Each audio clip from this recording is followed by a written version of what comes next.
எல்லாருக்கும் வணக்கம். உங்களை சந்திக்கிறதுல மிக்க மகிழ்ச்சி. பெண் என்பவள் எப்படி இருக்குன்னா, நல்ல ப்ரேயர் பண்ணுறவங்களா இருக்கணும், ப்ரைசிங் பண்ணுறவங்களா இருக்கணும், ப்ளீச்சிங் பண்ணுறவங்களா இருக்கணும், ப்ரொடக்ட் பண்ணுற மதராக பெண் இருக்க வேண்டும்.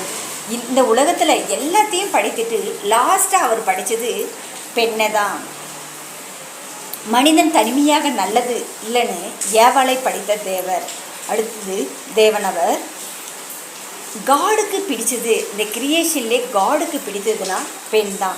பெரிய மாணவளே உன்னாத்துமா வாழ்வது போல் நீ எல்லாவற்றிலும் வாழ்ந்து சுகமாயிரு மகளே, ஓட்டப்பந்தயம் நீ ஓடுகிறாய், ஒழுங்கின்படி ஓடு மகளே, நெருங்கி வரும் பாவங்களை உதறி தள்ளிவிட்டு ஓடு மகளே.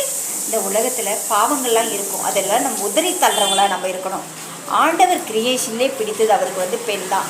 மிருக ஜீவன் தான் அதிகமாக வேட்டையாடும். போருக்கெல்லாம் கூட நாம் போகிறதில்ல, யார் ஆண்கள் தான் போருக்கு போவாங்க.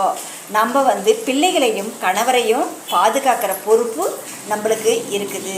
சார்லஸ் விஸ்லின்ற ஒரு நிறைய பாடலை எழுதினார். எப்படி எழுதினார்?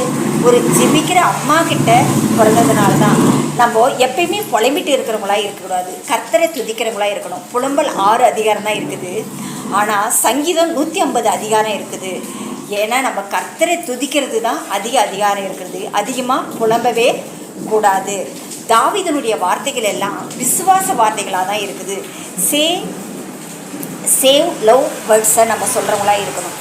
பனி துளி போல பொழிகிறது தேவன் அபிஷேகம், நீர் இல்லாமல் நான் இல்லையே, நீ சொல்லாமல் உயர்வில்லையே அப்படின்னு பாடுறவங்களா இருக்கணும். நம்ம உங்கள் பிரசனம் தான், உங்கள் பிரசனம் தான் எனது முகவரி அப்படின்னு சொல்கிறவங்களா நம்ம, துதிக்கிறவங்களா நம்ம இருக்கணும். யூத பெண்களில் 5 இயர்ஸ் வரையும் பால் கொடுப்பாங்க. அப்போ அந்த குழந்தைக்கு ப்ரேயர் பண்ணுறவங்களா இருப்பாங்க, ப்ரிஸ்ஸிங் பண்ணுற ஒரு மம்மியாக தான் இருப்பாங்க. நம்ம வீட்டுக்கு நம்ம பாஸ்டர் மாதிரி இருக்கணும்.